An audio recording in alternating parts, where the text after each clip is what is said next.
As explained in a previous video, the model of the universe described in the Puranas, the parts of the Vedic literature that deal with spiritual knowledge, doesn't describe the universe we experience with our sense perception, but rather the way the universe is experienced by higher beings.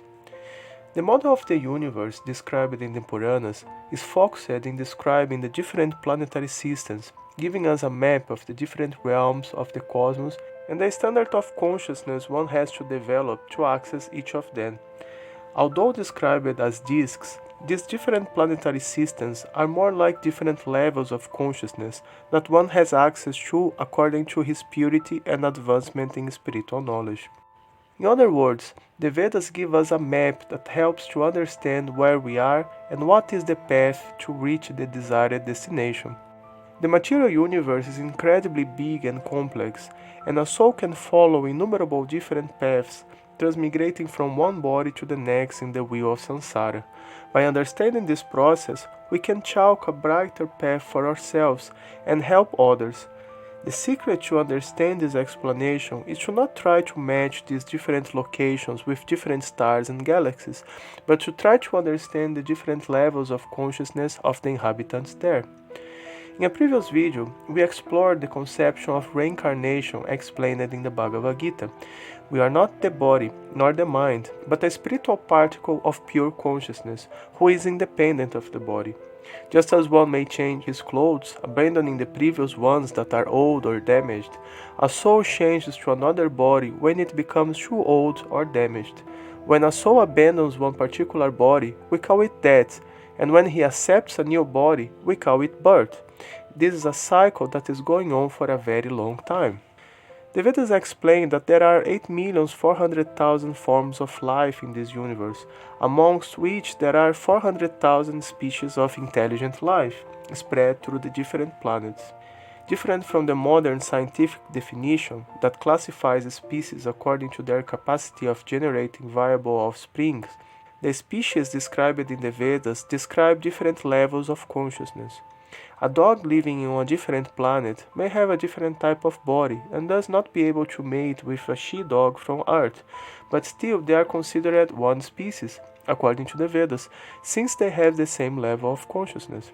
The souls transmigrate through these different species of life according to their consciousness, action, and desires in the cycle of samsara. But when this started, when it's going to end, how the spiritual soul enters into this material universe, and how he can live.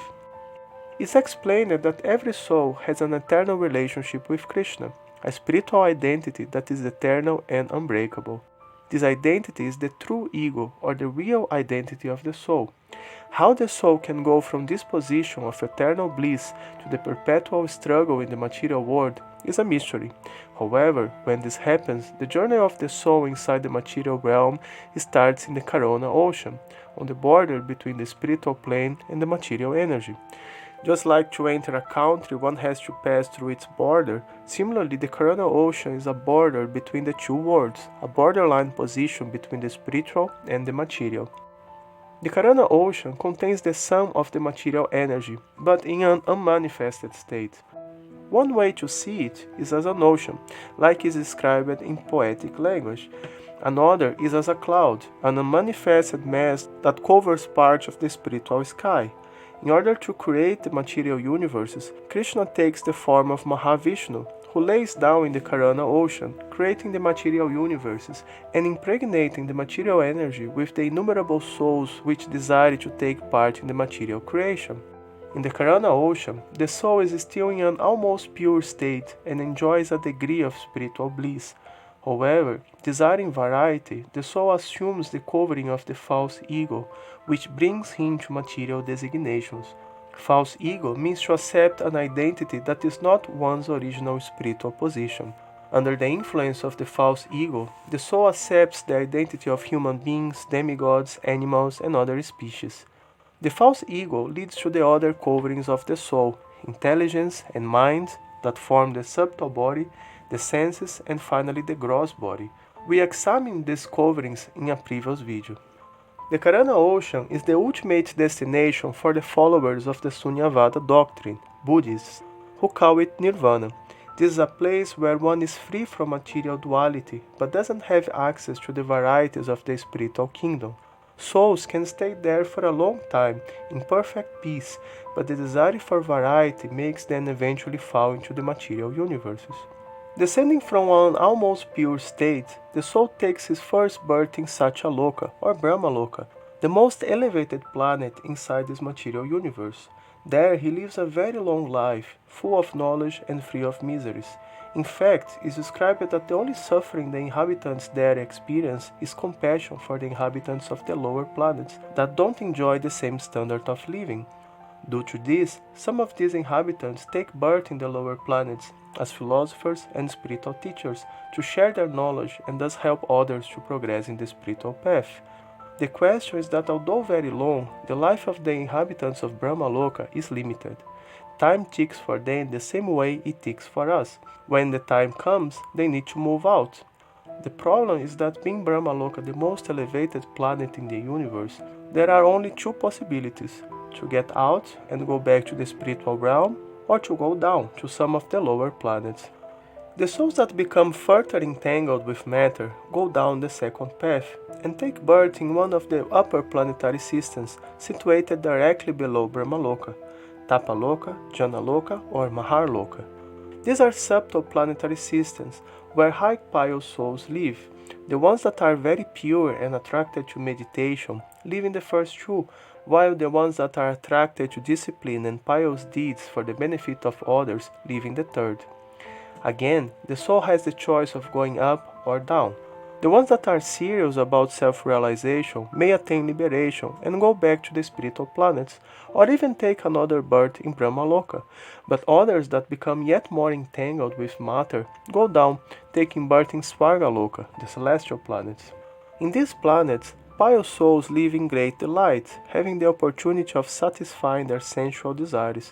The women there are called apsaras and are just like angels with exquisite beauty and irresistible feminine charms, while the men are extremely strong, intelligent, and handsome. Being pious, people are good-natured and innocent. There is very little anger or envy there. This planetary system matches very well the descriptions of paradise we have in other scriptures. A common characteristic of all the upper planets, down to Swagaloka, is that the inhabitants there live a completely natural lifestyle in harmony with nature. They have mystic perfections that allows them to manipulate matter at will, and thus they don't have the need for machines. They can even travel through space using their vimanas and construct whole palaces just by their mere desire. Their view of the different machines we use in our modern age is not much more positive than the view we have from antiquated, cumbersome and dirty machines people were using in the 19th century. Each of the celestial planets in Swagaloka is presided by a particular demigod.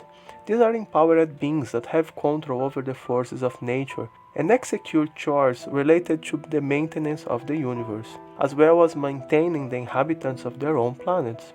The problem with Swagaloka is that because of the practically unlimited opportunity for sense gratification, most souls use their time there to simply enjoy heavenly delights instead of pursuing the path of self-realization.